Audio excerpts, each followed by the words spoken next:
we have the one and only Tony Kingston coming in, who's a business advisor, who's had Yeah, so much experience, so much expertise, and a lot of passion, right? Passion for what he does is helping business owners being able to save time. So straight away off the bat, guys, if you want to be able to have a chat with Tony, obviously here are his details in the link in the description for the people on YouTube. You'll be able to tune in, listen to it. I'm going to go live on LinkedIn as well just now. So we'll be able to bring in an audience from LinkedIn. So, yes, if you want to work with Tony, here you are. And then we are here as well to ask us questions, personal branding, and social media. So, Tony, I want fantastic. you to, that Yes. was really the introductions, really introducing who you are. And we want to talk about this concept of saving time. The people who are Yep. listening to this, the people who are watching this on YouTube, the people who are here want to know how they can grow their business. Some are starting up, some already, in different phases of the business. So, maybe you could tell us a little bit of story, who you are, how you got into doing what you're doing, and then let's give that. Yep. Sure. Let's do a bit of background. Why not? Yeah. So, yeah, I was self-employed from 1999. I opened a sushi bar in Sydney with an Israeli backpacker friend of mine because I lived in Japan for a few years when I was very young. We opened a sushi bar just before the Olympics.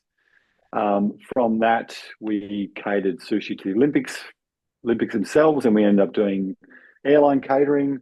Grew to quite a big business. That was my first sort of foray into self-employment, and then got into other businesses as well, distribution and so forth. Mhm. And then sold all that, and then I was CEO of a wholesale hospitality business, so supplying wine and beer and chemicals and things to clubs and pubs around New South Wales. Mhm. And obviously, we got hit by the COVID lockdowns, and all hospitality was shut. So I was sitting in my backyard every day, or all day, going, "What am I going to do with my life?" And reached out to a bunch of people, and someone said they're working with a business coach. I talked to her, and she suggested I look at doing what she's doing. And I thought, well, I've got lots of experience. I love talking about business. I love talking to people. I like helping people. So I looked into the network, and I went back to my board in February of 2022, and I gave notice. And the rest, they say, is history. And 3.5 years later, here I am. Wow. Mm. Just real quick, your experience, welcome, Victoria. Your experience as the CEO for that company, Yeah. can you talk to us a Yeah. little bit about that? Sure. I was answering to a board. So it was owned by several large clubs, like licensed clubs. So my job was to grow, to get client acquisition, to bring more products on board, to expand the portfolio, to increase the profits. I came on at a point where it just started. The business model wasn't quite right. So I had to work on logistics and freight and warehousing and distribution, sales, bring sales teams on board, and just getting client acquisition up and running. So it was actually growing really nicely until that period where we went to the big lockdown in July 2021, where obviously 99% of our clients were closed. Mm. Um, so it's still the momentum of the business, also my growth within the business, and that's why I sort of start looking for other options. So we had about 1,000 different products. We distributed craft beer for Young Henrys, for Stone and Wood. We had our own wine ranges, so it was quite a diverse portfolio of products. So my job was to bring them in, warehouse them, send them out to clients to make sure everyone gets them when they're supposed to get them. And we doubled the size of the business in 2 years, and then COVID sort of obviously put a bit of a break on all that. And that led me to going, well, what am I going to do next with my life? And now I'm a business advisor from that period, really. Wow. Okay. And so Mm. now within that experience, business advisor, can you tell us what's the number one issue you see with a lot of businesses, in the Number marketplace? one, there's quite a Yeah. few number ones, my friend. There's quite a few number ones. I think the first one is, well, there's two main ones at the moment. I'm finding more and more is the people aren't charging what they need to charge for their services. So they can be super busy, working really long hours, and getting to the end of the month and thinking, "Why have I got no more money?" So a lot of smaller businesses when they start up charge to to win work rather than actually based on what they should be charging, Mhm. which is a race to the bottom and leads them to working a lot of hours without making any money. And the second one, as we spoke about when we first met, is about the time they invest in the business. So I had a great meeting yesterday with a social media guy in my network who's been going 3 years, doing really well, but he's back under the pump again, doing all the stuff he shouldn't be doing rather than growing the business. So it's time and money are the two big things. So time and margins are the two main ones that I sort of work on straight away. So They're the two most important things in the business. Okay, thanks, Faith, for joining. Okay, so time and money. So let's go to the money part first because it's Yeah, you know yeah, that point of pricing. But we live in a time, Tony, where it's like, the economy, people don't want to spend as much money now. So where does one go? Because if you people feel, and a lot of people here can relate, especially the startup founders, yeah. if you charge too high, then people can, get turned away from the price. And then if you're charging too low, like you said, you're not making any money and you're doing more work. So where's that Okay, balance? How would how does someone know? Because pricing is a big thing. How does someone know what to price? okay, okay. That's a really good question. So basically, I'll give you a couple of examples. So a builder client of mine, we started 16 months ago. Mm, He was working on under 10% gross margin, right? So he was working, and making very little money. 15 months later, his sales have tripled and his margin is 2.5 times what it used to be before. So what I work on my clients to do is to present, we want my clients known as, I work with Tony, he's expensive, but my God, he does a great job. So it's about differentiating your product from other companies. It's about the quality of what you provide. It's the way you sell yourself to your clients as well. So the money, it can't just be about money. When you're selling to a client, the money conversation, it can't just be about that. It's about how you're helping them and what you're providing. So even in a tough economy, yeah, out of my 18 clients, 14 of them have had the biggest year they've ever had. So you can't always blame the economy because there's lots of business out there doing really, really well. mm, Equally, there's lots of business out there struggling for various reasons. But if you manage your time well and work on the right parts of your business in any economy, you will do well. And pricing is a part of what you offer, but it's not the whole story. It's not the whole picture. mm. So then how does one work out how they should price?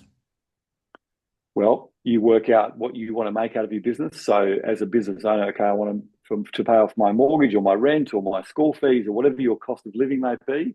I need to make this for my business, right? So then we put it out into the business and we work from the ground up. So we go, okay, next year I need to profit, let's say an easy number, 100 grand. I want my profit margin to be, in a perfect world, at least 15%. Then we work upwards and go, okay, what's my sales target need to be? What's my average sale?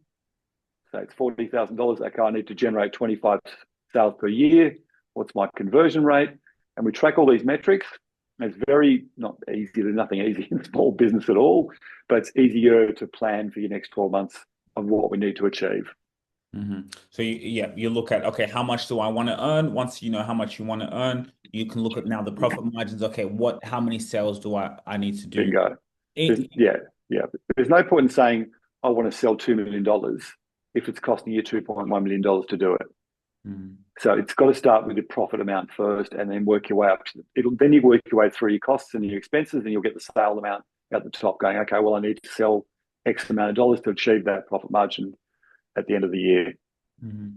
And we have obviously people who have different businesses, especially within the Yeah, startup world. In of terms course. of client acquisition, what would Mm. be your advice? Like what are your thoughts on cold calling, on email outreach? How can someone now, let's say, yes, okay, Tony, you've told me, okay, I need to improve my prices. Okay, I've done Mm. that. I have a formula. Yeah. Now, how can I just bring more people through the door? Well, you've always got to look at who your perfect client is. You've always got to start with that avatar of, if you're already in business and you've been going a year or 2 years, I'm not sure, and you've had that client you loved working with, whether it was his name was Ken or her name was Jennifer, she's your avatar. Who is Jennifer? What's her demographic? Does she have kids? Is she a professional? Is she a stay-at-home mum? It depends on that person's demographic, and that's your perfect client. So Mm, rather than just scattergun approach looking for everyone and anyone, you want to look for the people who you want to work with, and also the ones you can provide value to, who look at your offering and go, I want to work with them. mm, So sales is, as you know yourself, an art form, and you have to make sure you're talking to the right people rather than just everyone. You can't just talk to everyone. It's just a waste of time. And cold calling is fine as long as you're cold calling the right kind of people with the right kind of offer. mm, So yeah, sales is it's tricky, but there's a system to it and an art form. It's definitely an art form, and the initial conversation and controlling the follow-up process and the offer, and how you deliver your proposals is really important as well. mm. Um, So the price conversation, yes, it's always part of the deal, but it's not the main focus of what the conversation's about. Mhm. Awesome. And now let's go on to the timing. How can one now save time within their business? So now you're scaling or you're growing. How can you be able Yeah. to save time and still deliver that service to the customers? One thing I'll get paranoid about is no matter what's happening in that business, we have to serve our customers. That's the most Oh, of important thing. course, So yeah, of how would course. you now advise someone in that field? Well, I think what we do in what we do is the first or second session I do with any new client, we do a time audit, and we literally go through a whole week of what the client is doing, and I get them to keep a track of the tasks they're completing for that first week or 2 weeks we're together, and we look at how we can delegate, outsource, or automate the tasks they should not be working on. As the business owner, me, you, anyone who starts up, their main role is to organize, schedule work, and go and find work. Because you are the face of the business when you start the business. It's your business. You are who you are. So all the things like admin, answering emails, taking phone calls, um, doing the bank reconciliations, the payroll, all that stuff, you should do none of that. If you're working 40 hours a week, your at least 20 hours a week needs to be on working on the business to grow what you're doing. And Mm, it's about getting outsourcing the tasks you should not be doing. And everyone knows what they are, but mm, it's a matter of actually doing it. mm. I love that. I think exactly like, preaching that you got to be working on your business, the face on the business, like what you're doing here, for example, coming on this live, something that will be played and played and played. How can you talk and be the face of your business, which Yeah. comes down to your personal brand. Yeah. And a lot of people get worried about the cost to their business. So if I spend money on admin person or a VA nowadays, how much is it going to cost me? We've got a method where we can quantify the lost opportunity in actual dollar revenue by not outsourcing the work you should be doing or not employing someone else to do the work you shouldn't be doing. So if you're paying someone, let's say VA nowadays, even $15 or $20 an hour, Mm, and you're outsourcing 10 to 15 hours a week, it's costing you, say, $300 a week, which is 15 grand a year. But if you're putting that 20 hours a week towards growing your business exponentially, that could opportunity of two to $300,000 a year could be generating for your business. So it's easy to quantify what getting those tasks out mm, of your work week can mean to your business and you personally. mm. We got a question I've just seen that's come through on LinkedIn. Yeah, Jennifer, how do you know when your business is truly ready to scale? That's a great question.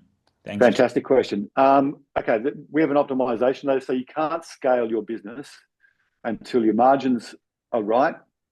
And your team is in. You have the right team in place. There's no point in the world in getting 100 leads a week and all this work coming in if you can't handle the work you're doing. You're getting in. So start with your margins and then work on your team. So that could be you, or it could be an assistant, or it could be salespeople, or whatever it might be. But scaling can only be ready once the margins and the team are actually ready to scale to bring on the work. Mhm. So you can bring all the sales on in the world. You can go and market it and have leads coming in, and people say, "I want to work with you," but if you can't do the work, that's when your business will collapse and you grow too quickly. So margins and team, once those two are working well together, you're ready to scale and bring on more work. And you don't want to put pressure on your team too early because they'll get burnt out, they'll leave, they'll get stressed, they'll rush things, and they'll make mistakes. So you want to bring the work in when the team's ready and when you're ready. Mm. So could you take in a client and as you've taken in that client, the money comes in and then still kind of working on the team in the back end? Of course, yeah, absolutely, Yeah. absolutely. So again, freeing up the owner's time is a part of it is definitely training the team, Mm. preparing the team, scheduling the team, getting the team ready so they understand their role. And so when the work comes in, they go, "Yep, I'm ready. Bring it on. I'm ready to do more work." And make sure your productivity is where it should be as well is really crucial. Um, but scaling can't happen until your business is ready to scale. Otherwise, it's just a disaster. Mm. Wow. Powerful. Now I've just seen, how do you balance growth while maintaining quality and client experience? Thanks. That's a great question, Libra. That's an also good question. Good Very, questions very good coming question. in thick and fast. Yeah, that's a really good question. So look, again, it comes down to managing the workflow in your business. So any business owner, and I'm trying to get my clients especially, it's a mental shift. Staff are a good thing to have, right? Mhm. We want staff. To grow our business, we need people to help us. We can't do it alone. So bringing on the right people, attracting the right people, onboarding the right people, and training your staff the way you do business allows you to grow your business and maintain the quality for your clients as well. So you want your staff to be at capacity, but not stretched, not to the point where they're working 11 o'clock at night trying to finish jobs or getting to work at 4 in the morning. So delivering a quality product means your staff feel valued, not under pressure, and are trained really well in the way you want to run your business. It all comes from the business owner. Everything does. So we're all skilled at what we do. So you're skilled at what you do. So if you bring people on to help you, you need to train them to do exactly what you're doing and deliver the same quality of product and service. Mm. And then still also, can you also talk to us a little bit about that maintaining that client relationship? Because okay, I'm taking your advice, Tony. Okay, cool. We're scaling, but it's like as I start to bring on more clients, sometimes even for some people, it could feel like just numbers coming in, right? And these are Yeah. people, these are human beings. So if I got to stay focused on building, growing the business, I could easily forget to be in touch because like for example, all of our clients, they're like family members, right? They're like Yeah. friends. We're always talking, we're communicating. So how would you advise now because it's all about the lifetime value, right? How long are we Okay. keeping Yeah, this customer? absolutely. So I have this discussion with clients all the time. Yesterday, I had a discussion with again, social media guy who's got, monthly retaining clients who for quite a long time now. So we focus very much on a monthly check-in. It can be literally an email or a quick phone call just to check in to go, how are you? How's things? It's literally 5 minutes, 10 minutes max. It's one email every second Friday, every second Monday saying, this is where we're at. How are you? Checking in. Even my build client who does, 3 or 4 projects a year, quite decent sized projects, we get him to call the clients from 2 years ago and say, hey, Sugira, how's the house looking? Any issues I need to know about? Just wondering if you're enjoying it. And these people just feel so amazed that their builder from 2 years ago is still checking on them going, how are you? So the client experience it doesn't take a lot of time. It's just a quick check-in because people want to feel remembered and feel recognized, right? So it's not a huge time consuming system. And also, if you've got a lot of clients, and we're talking hundreds of clients, you're a decent sized business, this is the work of an admin person or a VA can do, put together nice emails and just directed directly to the name, but it's just a check in. It Mm. doesn't have to be a long-winded conversation, a 2 hour phone call or a long lunch. It can just be a check in every few weeks or every month saying, how are you? How's things? Can we help you with anything? Are you okay with what we're doing? It's not that difficult, but it's really important. Mm. I think I really love that concept of a monthly check-in. Something that we also kind of I thought of, because what we're doing, podcasting, social media, is Yeah. as we're growing, we get our clients to that communication come on the podcast. So it's like not only can we have that communication, but we're also growing each other's businesses because we're podcasting, right? We're out on Yep. social media. So I think that also helps build our life because it's like not only are they giving me a service, but they're also helping me. Like it's like a partner in a way. So, and then you're growing the business both in a way because that's also like a testimonial because you're speaking with your clients, who you're helping. So I think that's For also a sure. strategy for other people out there. It's quite powerful. Yeah, I mean, it's the same as me. I generally, my client meetings are fortnightly, but I'll send my clients a text in between saying, how's things? How's the weekend up? Even on Monday morning, how are you feeling about this week? It's good to feel recognized, good to feel supported. And so it's not, it doesn't take much time, but it means it's a lot of value to the client, a lot of impact. Mhm. And the people who are coming into this on LinkedIn and who are in this webinar now, they're Yeah. saying that if there was a dollar, that I heard this saying that I'd be a millionaire, what's for all of the people who, are your clients, what's the one thing that you constantly always hear? Because I think so many people will be able to relate with that. The one thing I constantly hear from clients. To be honest with you, I think the main theme is that small businesses is never easy, right? Mm, It's not easy. mm, Even when you're going, well, and I've got a lot of clients doing really well, it gets easier, but it's never what I would call easy. mm, So it's what a really big part of what we do in our network and my programming is we constantly always look back a couple of months, look in the rear vision mirror and go, look how far we've come. 3 months ago you were here now, or even a year ago, we always compare a year and look back and go, take stock and go, okay, it feels hard at the moment, but look where you were a year ago. Mm, There was all these issues. Now they're all gone. You've grown, you've got more profit, you have more time. So one of the most important parts of a small business owner is to always look backwards and look how far you've come rather than being caught in the day to day and being overwhelmed with how stressful business can be. mm, So that's probably the most recurring theme. It's never completely easy, which business is never that easy. I think the expectation of things are going to be really easy one day, we've got to manage that a little bit and just realize that we make it easier and we make it enjoyable, but it's never going to be completely easy. It's just not the way it works. So mm, it's about trying to get the value from what you do and provide value to yourself and your family and your friends and have time away and really reap the rewards of all the work you do. That's when you feel small business is fantastic, is when you can take a couple of weeks off and go on a nice holiday and go, I did this. And my teams are back at the office and they're doing the right thing. And I'm now lying by a pool or I'm skiing in Europe, whatever it might be. And that's when it feels amazing. Because mm, it can get quite hard the day to day, as you know as well, Matt. It's not an easy thing to run your own business. mm.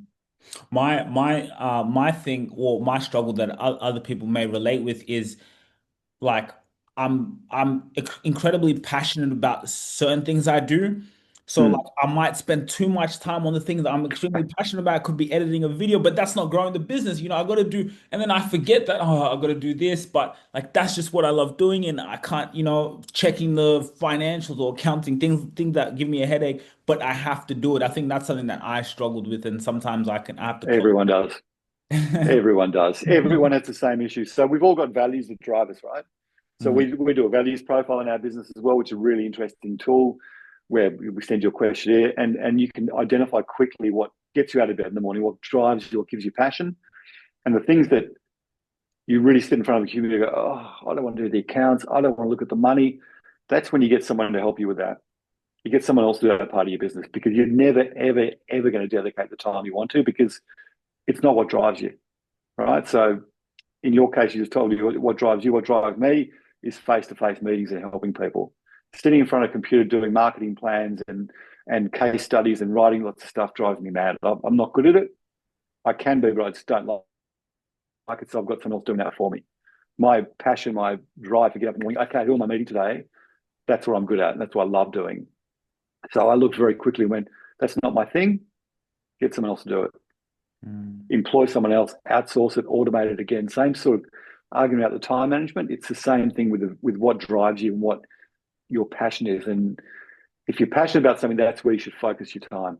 mm, That's what drives your business. If that's what you're good at, do that. mm. Things you aren't good at and things you don't like doing, move them to somebody else. Mm. I had seen actually, I want to actually go, if you don't mind, telling No, go for it. Yeah, on your LinkedIn, I saw, and we have another question here, but guys, before I get to your next question, I just want to go on Tony's account. You had posted this, and I actually wanted to talk about it. Let's have a look. So, guys, for those of you guys who don't know, here is Tony's LinkedIn account. And it was a little bit of a story of one of your clients. Yes, it was this one here that I saw that I really liked. And let's talk a little bit and the journey that they went through.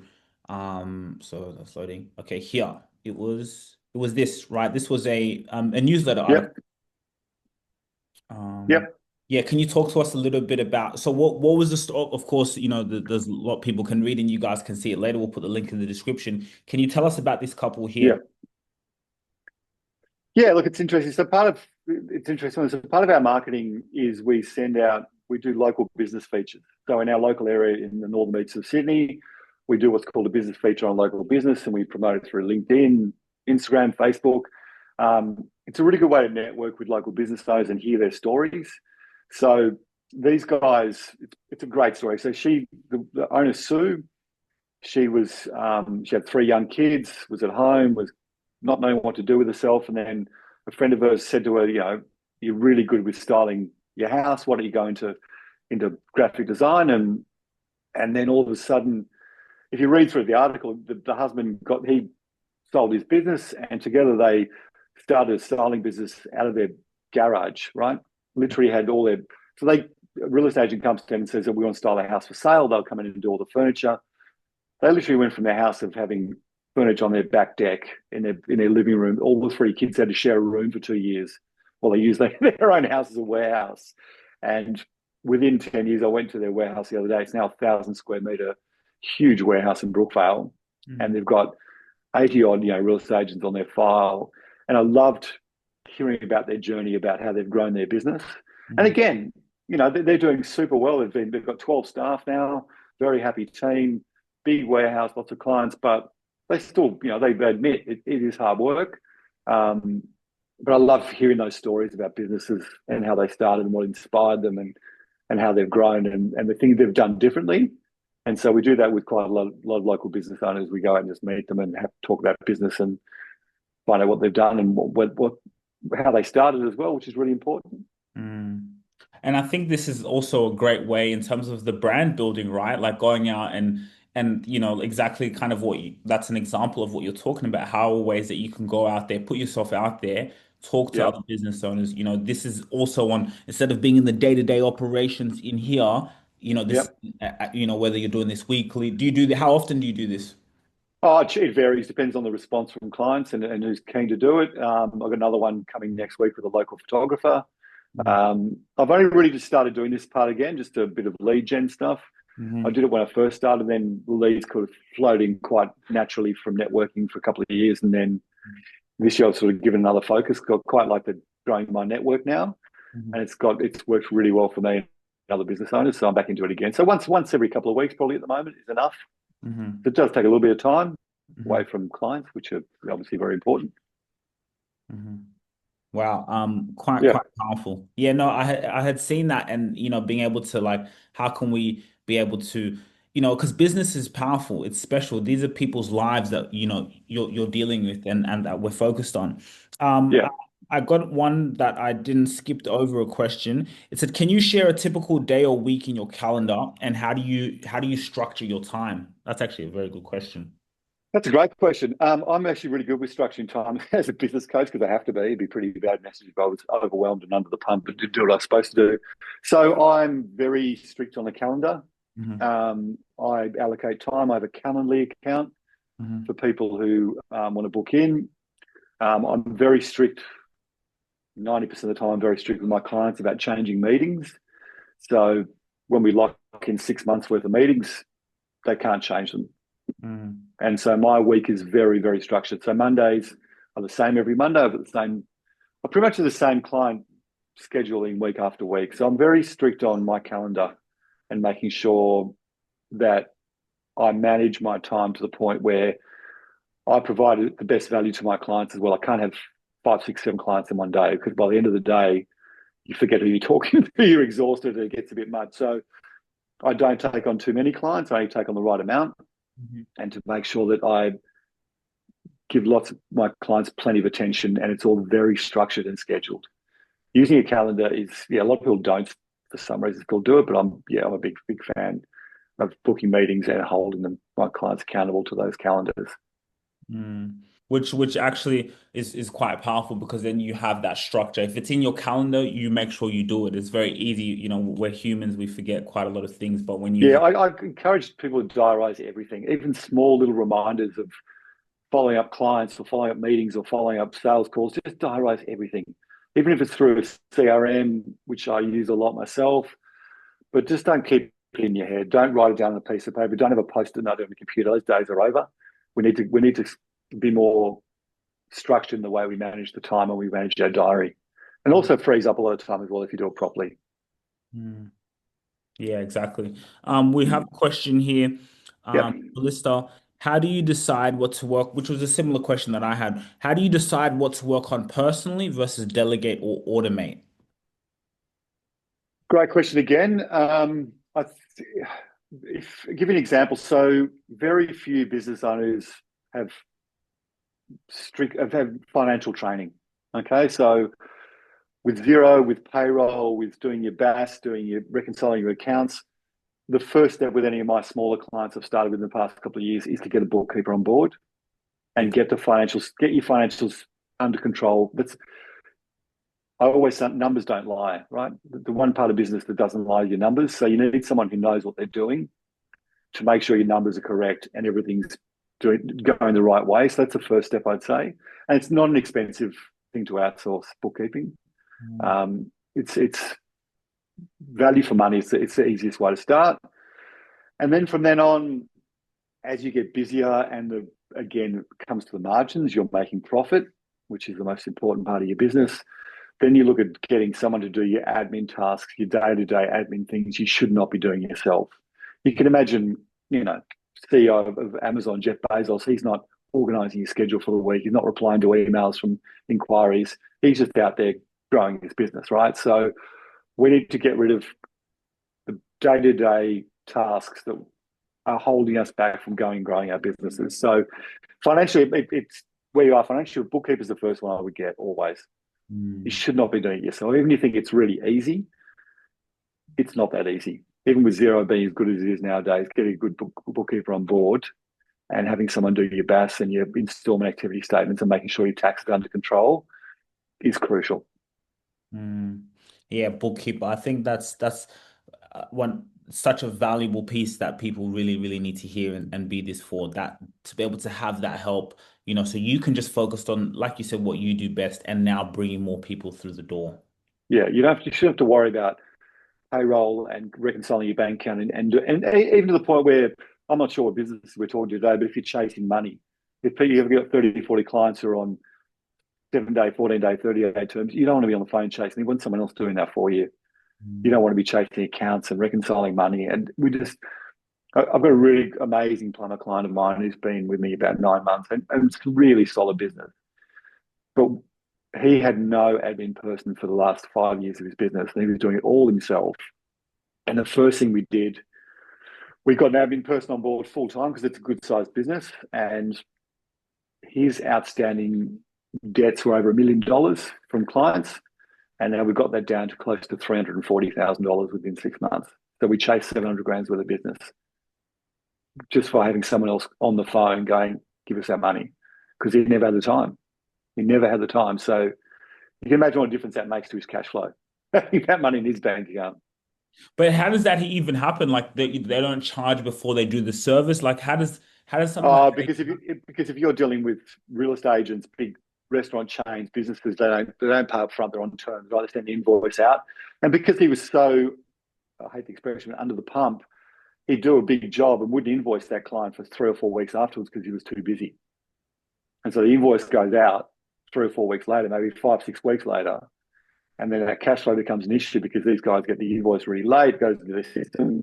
He's there not chasing them for a long time and it just builds up and up and up. Luckily for him, he's had a really solid business and his margins were amazing. So it didn't affect him unduly, but all of a sudden we brought in 700 grand's worth of outstanding debts in 6 months by employing someone else, which cost him, 8 grand a month, but we brought in 100 grand a month worth of extra cash flow. So you can see what a difference it makes having someone there doing that sort of task for you. Mm. Powerful, powerful. Mm. And so let me ask you, Tony, what does the next 5 years look like for you? Next 5 years for me, that's an awesome question. Thank you for that.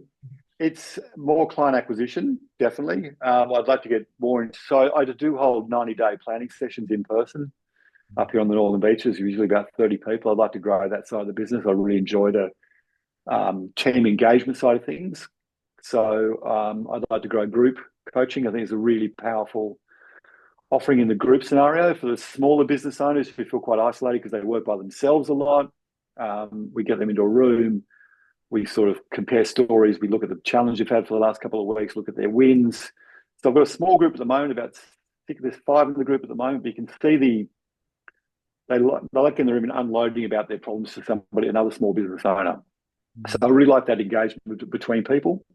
So that's a real focus for me is to grow that group side of the business, but also keep growing the one-to-one scenario as well because I enjoy it. I don't find it tiring. I've definitely got room for more growth always. So I'd like to, 5 years from now, let's say 5 years from now, I'd like to have 20 good, solid one-to-one clients and 2 really good, solid groups of about 12 to 15 people would be a great amount for my business and manageable and enjoyable and something that can provide absolute, because it's all about providing value for me. If I don't provide value, I let clients go, or I say we should stop if it's not working. So it's all about me making sure they get value from what I do. Mm. Yeah, having both sides from the one-to-one and then the group, which is quite powerful. Yeah. If Mm. anyone has any other like questions, you can again feel free to come out, ask them. Don't be shy.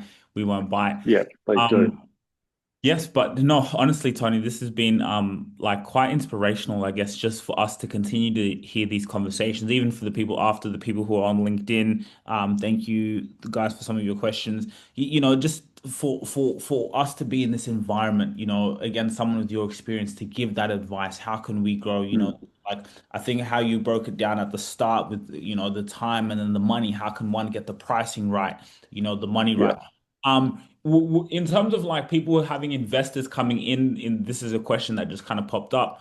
Yeah. Investors coming into your business, like we've had interest in things like, what's your advice on there? Would you rather one business scale by scaling through, just, its customers and customer funding and just growing it that way, or taking money Mm. from investors?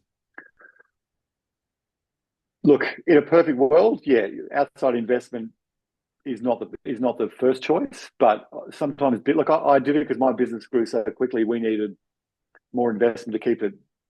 We grew too quickly, almost one of our businesses, so we took on a business partner. I think outside investment is really, really good idea if it's the right person for your business, and it depends on the structure you have with them. If it's a silent shell, you got to remember when someone invests money in your business and they're not involved in the business, they're going to want return on their investment. So it can put a lot more pressure on the business owner to go, oh my God, I owe Sugira 250 grand and I need to get that money back to him. I need to show him return on interest. So you have to be ready to scale to provide return for that investment for that person.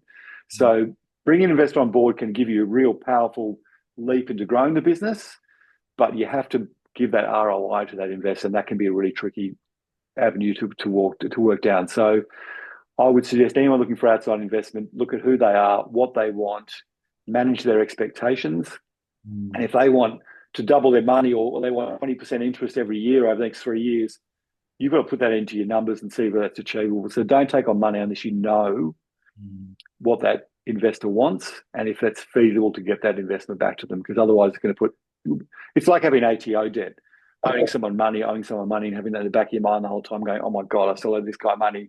I'm not, it can be really stressful. So make sure it's the right person, the right structure, and the right intention from that investor, what they actually want from their investment. So yeah, kind of getting that right. Yeah, Yeah, because I can that's imagine. hard. Yeah, yeah, I can imagine how stressful that could be. And like, Yeah. unless you're sure, we can guarantee, and what are the terms? If it's 10%, whatever, you can guarantee, yeah, we can do that easily. Yeah, it can be tricky. Yeah, you've got to be it's got to be really clear between you and the investor, what the investor wants and what they see for their investment, because they're not doing it to be nice. They want to make money, and how they're going to make money out of you. So yeah, just be very clear and always get legal advice. Always, always, please get legal advice and get some contracts in place. Don't do it. Give us your money and we'll see how we go. It doesn't work like that. So be very careful. I was watching the story of McDonald's, the movie, and it was Oh, the founder? yeah, yeah. Oh, have you seen it? Yeah, a couple of times. Yeah, it's cool. It's a really good movie. What are your thoughts on that movie, by the way? I was fascinated because I was really like when I was at McDonald's the other day, like I was just fascinated, like how have they done so well, and so yeah, watching that movie was really fascinating, and so, yeah, what were your thoughts on that movie, by the way? Look, I saw it before I became a business coach, and I saw it again after I became a business coach, and all it said to me was systemization. The systemization of the business is just outrageous, right? So, yes, they delivered a great product, but they delivered in a way that nobody else did. That was the key, right? So, I remember Michael Keaton going, "Can I get a cheeseburger and fries and a Coke?" And the guy went, "There it is." And he went, "No, no, I just ordered." He said, "Yeah, but it's ready." And I went, "Bang!" That was just systemizing. Systems in every business is what makes the business great as well. And that scene, I went, that's why McDonald's became so incredibly successful, because they just changed the way it was doing. They just changed the burger industry. It was incredible. So yeah, it was pretty amazing the way Mm. that worked. And then investment obviously didn't work out for the owners too well in the end. But again, you have to be really careful who your investors are.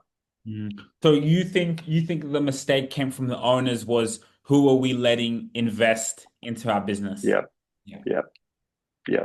It's always the owner. It always starts and ends with us, the owner. Always. You can blame it. You can't blame everyone else for your own mistakes and issues. It comes from us, right? So I had an investor in my own business. I was lucky; it worked really well. He was part of it. We were on the board. It was a great relationship. He provided great value. He got his money back. It was great on both ends, but we were very, very careful about the way we went into it. Mm. So that's my advice. Just be super careful who puts money into your business. It's funny because that's the one thing when I was watching it, that's what I thought. When I saw them go through that, I said, at the end of the day, it's you got to be, it's your fault. You let them, within your business. So, we have one question I from, can see, yeah, I can see that. oh, you can see it? Yes. So what's one common time management mistake you see entrepreneurs make that actually blocks their ability to scale, and how do you recommend fixing it quickly? Wow, Oh, another good question. time management mistake. Another question. Common time for stop from stability to scale. Again, it comes down to. So I'm not sure you've read there's a book called The Seven Habits of Highly Successful People by Stephen Covey. Mhm, It's a really, really good book. He breaks down time into four quadrants. mhm, So, in answer to your question, basically, if you want to scale, you need to spend your time on sales, obviously, but it comes down to training your team. So, if you work with a team, you have to scale any business, unless everything's digitalized and computerized, you need a team to do it for you. So, you need to focus as much of your time to scale on training your team so they can run the business without you. I'll give you a fantastic example. I've got a mechanic client. He's been with me 3 years. Last year, he took 4.5 months holiday in one calendar year. Now, his business ran like he was there the whole time. It ran completely smoothly. It grew 10% in size in 12 months. We spent 18 months training the team and putting systems in place so that when he left, everything just went, nothing changed. It kept growing. Customers kept coming in, the leads kept coming in, the follow-ups were still there, the team knew what to do, the cars came in, they went out on time. So we invested on training the team. So if you've got staff, I think you've heard of Mr. Beast, obviously, Sugira, Mr. Beast? Yeah, yeah, yeah, yeah, yeah. Okay. So he calls the eighth wonder in the world investing as much money into his team as possible. And he's 27 years old, right? So invest in your team.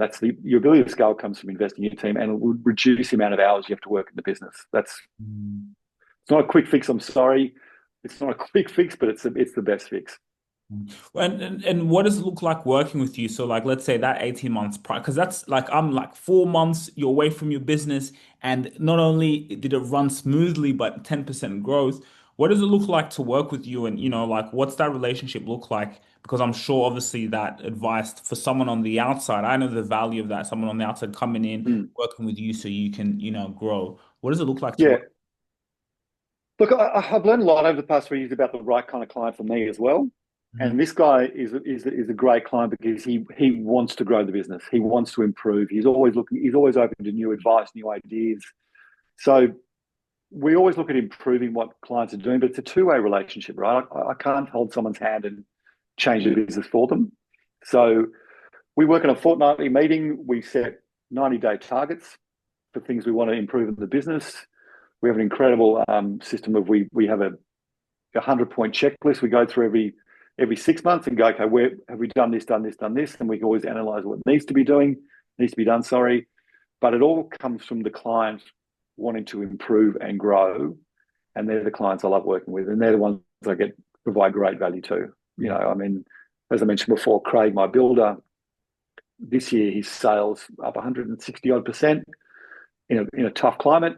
Next year we're looking at if he gets these two contracts, it'll be triple the sales in 2 years in a Mhm. tough climate where no one's spending any money allegedly. And so it's I like clients who want to change what they're doing and not afraid of change, because change is terrifying for a lot of people. So Mm. people are open to change is really important. Mm. Does he ever have plans on selling the business? Not yet. That's part of the conversation with a lot of clients as well. Having an exit plan, Yeah. sure. Mhm. Absolutely it is. But at the moment, no, we're too early into it, and he's enjoying it too much, and things are growing really well. He's bringing on new staff, and no, it's still years away from where we wanted to be to sell it. But yeah, exit plans are definitely conversations over with quite a few clients Mm. because I think that's why profit is so important in my mind is that your business should always be ready to sell. And if someone comes along and there's no profit and you go, oh, yeah, but I get cash and I buy this through my business and I paid my furniture over here and I went on a holiday through the business, it's all irrelevant. You've got to have profit. So your business is always going to be ready to sell. Someone Mm. goes, I love it. I want to buy it. Show me the books. And you go, look how much profit we're making. They go, wow, here's lots of money. So yeah, exit strategies are pretty interesting conversations, definitely. Mm. And for it not to be solely dependent on you. Someone wants to buy a business where, you know, Bingo. It can't, yeah, absolutely. It can't all be you. No, because you can't sell it. mm, You literally can't sell it. You can't sell yourself, unfortunately. I couldn't sell my coaching business tomorrow because it is me, mm. which I don't want to anyway. So, yeah. But if you ever did want to sell it, it's what you were kind of maybe saying before. The systems, obviously, maybe a team, so you have other coaches, so that system kind of runs. Yeah.